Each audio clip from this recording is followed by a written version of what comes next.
Hey folks, I'm Papa Boris, and in this video I thought I would do another solo game of Daybreak. In my first video, where I also spent a bunch of time at the beginning explaining my general strategic approach, I ended up getting super lucky with the global projects. Maybe it would be nice to have a game that doesn't get a super lucky global project in round one, showing a kind of more honest win. Now in this particular case, we did get a pretty good one. This one, basically late in the game, you can tuck a plug, do anything that removes a single dirty energy and remove all your dirty energy in one fell swoop. It's kind of crazy because you have 6 and you only need to get rid of, 11 net carbon to win.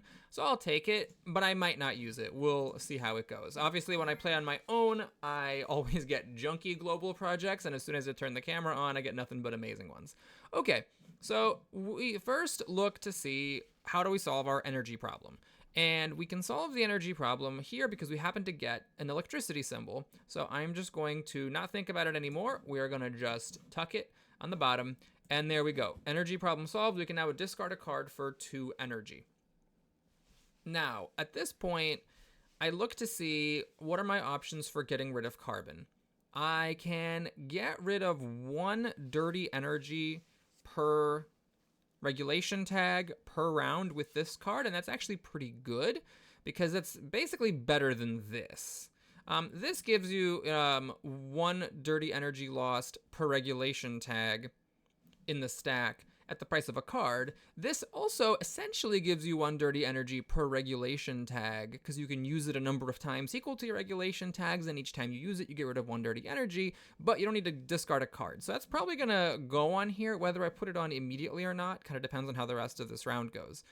Another thing to look for is, do we have any ways of drawing cards? And the answer is no. I don't have any plugs to stick under this to draw a card here, so this is actually not as great of a start. We do have the circular economy, so what this allows you to do is discard any of your carbon emissions, but alas, only once per round. So I'm probably going to do it because if you pass on it in 1 round, you kind of lose the opportunity to do it. And since I don't ever plan to use this dirty electric phase out, I am just going to stick this on top and do it. So I'll be using this. I don't care about resilience, and I'm not going to meet this crazy requirement. So we're just going to use this card for, actually, so this card would be pretty good to do clean R&D with. It does have useful tags. Plant and money are useful. The geothermal tag I don't care about, and I don't want to discard a card just to, this is basically the equivalent of adding a forest or an ocean.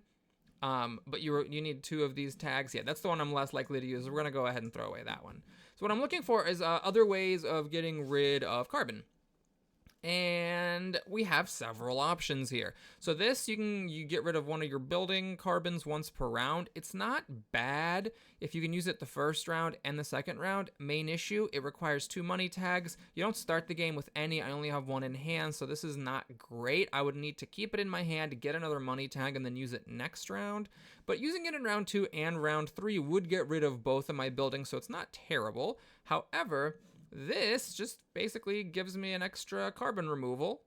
It's once per round like this is, only it's not limited to a particular type of carbon. So maybe I'm missing something, but as far as I can tell, this is just strictly better. Remember, adding an ocean or a tree is the same thing as getting rid of 1 of your carbons. Both of these are 1 per round, but this one doesn't have the money requirement.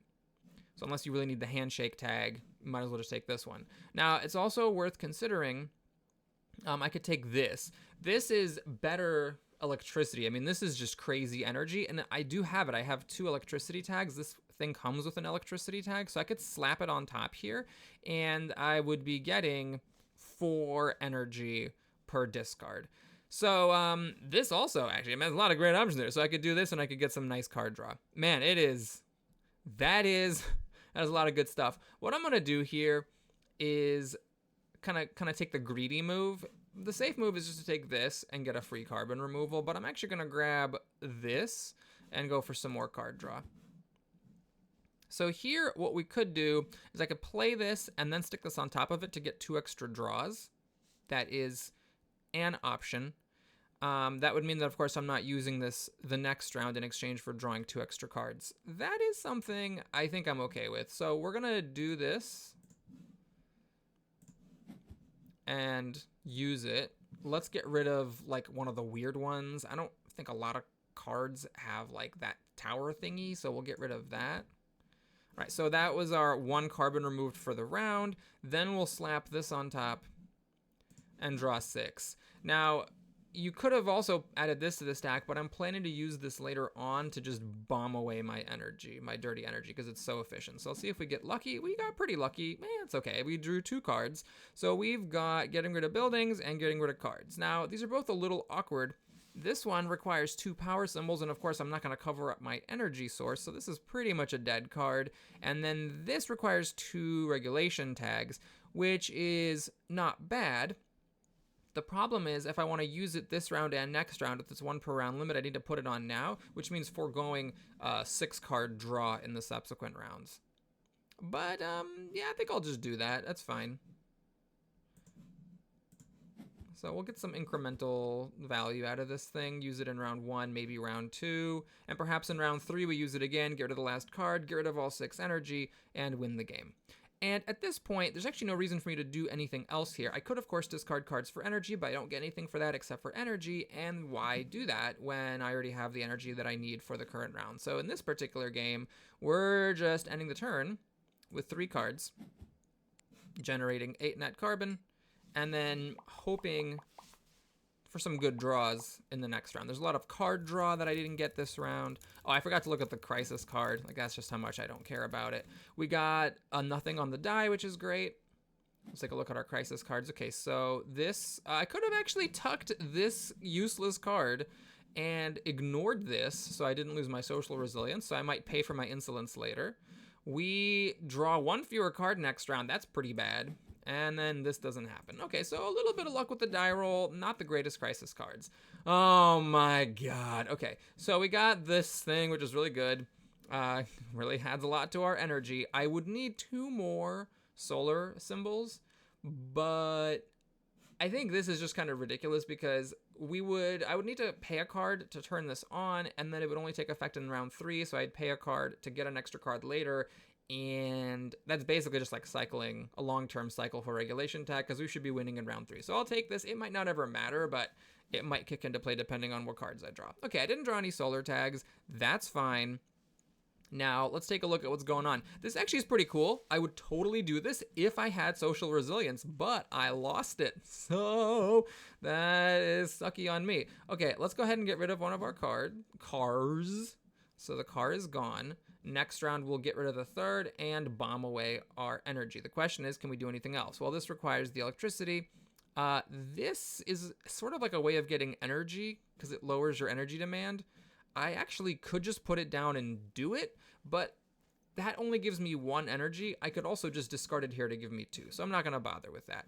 This is a tag to basically get the buffer zones. Now, I could do something weird, like I could discard a card to this to get a social resilience and then discard that social resilience to get this. What's the situation there? I would be paying a card here, and then I'm playing this, so I am paying a card here as well. Yeah, I'm not super thrilled about that. What I'm going to do instead is just try to get rid of some factories with this. I can do it twice here. And beyond that, I don't have any plugs, so I still can't draw cards here. So I need to do my cycling. And I think of all the things I have, the most useless is this one. I'm never going to have 2 electricity tags to slap on top. I mean, I guess you could say the following. No, that's just silly. I could get all my energy in round 3, then put this on top to get rid of 1 thing. Okay, I suppose that's not bad. All right, fine. We're going to forego this plan with the discarding here with the handshake. We're just going to get rid of this and see what we get. Okay, so we can do card draw, and it gives me a 2nd solar symbol. Then there's also this card draw, which is wind. The solar is better because I got that overpowered global project. And then we got a bunch of junk. Okay, so we're going to grab this thing. And I think I am going to slap this here because I don't care about this. We'll ignore these tree farms. And then we're going to click the button and see what happens. 1 card. Okay, could be worse. Okay, we got there. I just can't not get these overpowered global projects for some strange reason. So I need to put this down. And that makes it so that every card I discard, which remember I haven't discarded any yet, so I'm getting max value out of it, is going to give me 2 extra energy. In fact, a good place to put this is right here. so that I can actually cycle off of my clean energy investments. And we got this thing, which is similar to this thing, except it's keyed to plugs rather than regulation tags. There is a world where I could do something with that. I could like stick it here, get rid of a dirty energy once, because there's one plug in this stack. And then I could stick this on top of it and draw a card. I mean, I could do this. I could do that anywhere. I could do that here and do this twice. Then I'm foregoing a draw here. So I'm either foregoing one random draw or I'm just foregoing the roll the dice. We'll keep the roll the dice, I guess, because that's just amusing to me. So actually, we can get rid of this house because we ended up getting this random electricity tag over here. Sure. The question is, do I want to do it once now and once next round, or just once now and paper it over?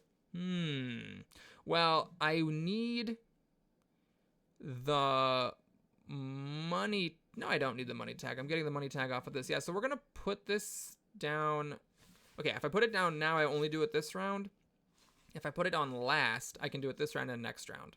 So I'm gonna go for more carbon removal. We'll go here and get rid of 2 dirty energy. And then we are not going to use this anymore because the rest of our dirty energy we're going to get rid of with this. In fact, I could get rid of the rest of it now. And I can because I got the overpowered project that gives me extra energy. So let's do it. So we're going to take this, stick it on top of our regulation stack, and just get rid of all the rest of our dirty energy. I did have that global project where I could have done this all in one fell swoop if I tacked a plug under the global project, but it didn't actually end up mattering. Now I do need 8 energy, so I have to be a little bit careful. I need to discard a bunch of cards now, basically, in order to get the energy that I need. So let's start by putting this down here and cycling it. This is basically a way of getting energy. Notice that my plan would have been a bit suicidal, but because I'm getting 2 extra solar or clean energy from using my solar card. This is the starting card, by the way, which is a really nice thing in the solo game, that your starting card has the wind, solar, and electricity tags. In the base game, only the majority world faction has this card. The other factions have just a pretty crappy card that only has an electricity symbol. So sometimes the fact that your starting electricity card has the wind and solar symbols is very relevant. So we're going to go ahead and discard that and get a total of 4 electricity, which means that I only have to discard 1 other card. Let's get rid of this junk and get 4 more energy. So now all of our energy needs are met. And crap, I was really hoping to get a game where I actually had to go to round 3 to win to show how that works, but alas, for some reason, I just cannot last that long. It's because of that project. So if that project gave me 4 extra energy, if it wasn't for that project, I would need to discard 2 more of my cards. But because I don't have to discard them, I can actually stick this here. I have the 2 electricity for it. And then I can get rid of one of my little houses, and then I can stick this right here and use it twice to get rid of 2 factories. Now, you might say, wait a minute, Boris. Meeting all your energy needs isn't a hard requirement. You could have just done this anyway, gotten a bunch of communities in crisis, and probably still won. And that's correct. I guess you could just do that and fill up your community in crisis essentially by ignoring your energy demands. And as long as you don't get horribly unlucky with your crisis cards and fill up all the community in crisis spots, then you end up winning. But as it is, let's go ahead and end the turn. And again, we end up winning in 2 rounds. It's fine. I swear to God, I've played this game like a bunch of times. And I like playing on my own, I try to win as fast as possible, and I still end up going to round 3. So I make my guide video, and I'm like, oh, you know, you almost never end in round 2. And then, of course, I get 2 games where I win in round 2 twice in a row. And I actually discarded 2 games because I had an overpowered project in the opening hand. I got the wind one 2 games in a row. I was like, no, I don't want to do another game where I get this in round 1. So I discarded them. Then of course I got it in round 2, and then it was very helpful to winning. Anyway, thanks for watching, everybody. Hope you enjoyed watching me accidentally win in round 2 and 2 games of Daybreak in a row. Hopefully I've done an adequate job showing of why some people think that this game is a little bit easy, which is not to say it's a bad game, because there are a lot of challenge cards that you can add and kind of play the mini game of how many challenge cards can I add and still win. So it's a great game regardless. Thanks so much for watching. Hope you enjoyed it. Please like and or subscribe, and I'll see you again soon. Take care.